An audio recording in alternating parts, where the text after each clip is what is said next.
50 देशों की बातों को रखता हूं और यकीन मानिए साथियों, हम तो सिर्फ भारत के आदिवासियों के बारे में सुनते हैं कि भारत के आदिवासियों का अधिकार नहीं मिल रहा है, भारत के आदिवासी लोग पिछड़े हैं, भारत के आदिवासी लोगों को पढ़ाई और शिक्षा और उपचार नहीं मिल रहे हैं।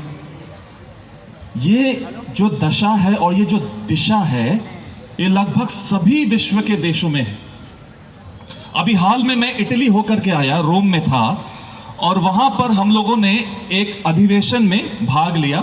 लगभग 7 दिन का अधिवेशन था और वो खाद्य प्रणाली को लेकर के था, खाने को लेकर के है।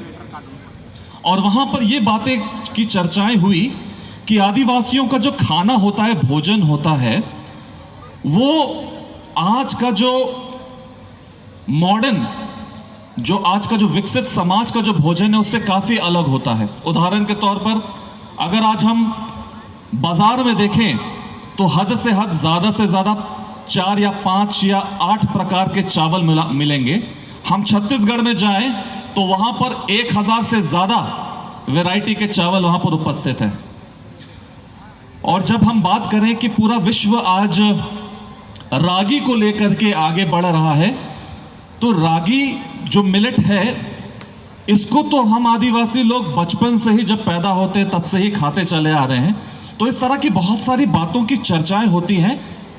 जो आदिवासी समाज पहले से जो करता आ रहा है, वो आज ये युग, ये आज संसार अब उस चीज को अपना रहा है।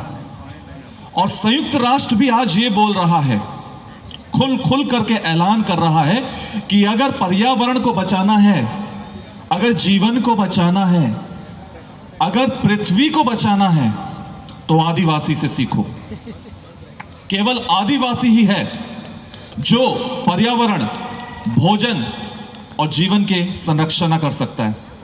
हम यहां पर बैठे हैं जल, जंगल, जमीन को लेकर के, पर मैं कुछ और आगे बोलना चाहता हूं। केवल सिर्फ 3 पर ही आधारित मत रहिए।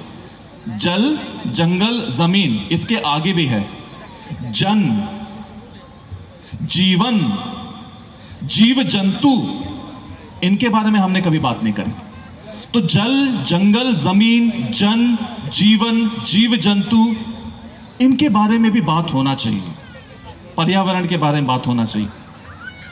साथ ही साथ मैं आप लोगों को, इस मंच में बहुत सारे लोग यहां पर आए, अपनी बातों को रखा और मैं बहुत ध्यान से बातों को सुन रहा था।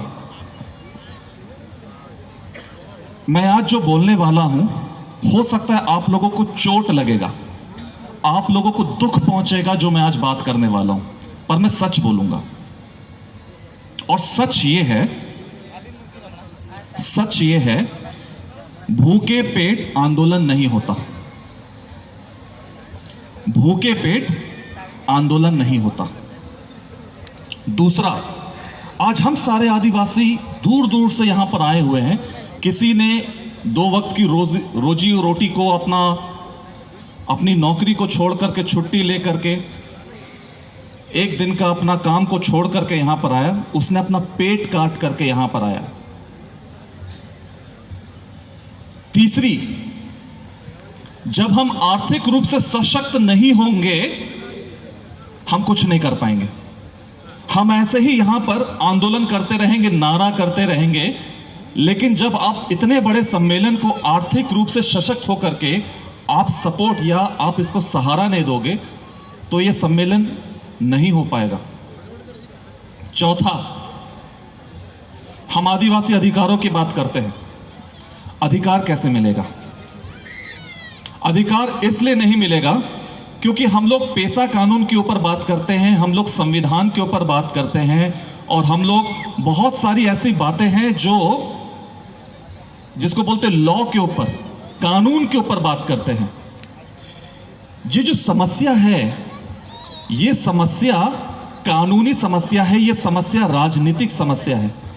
आप मुझे ये बताइए, पेशा कानून बनाने के लिए, संविधान बनाने के लिए, सब कानून ही तो है, पार्लियामेंट में बनता है।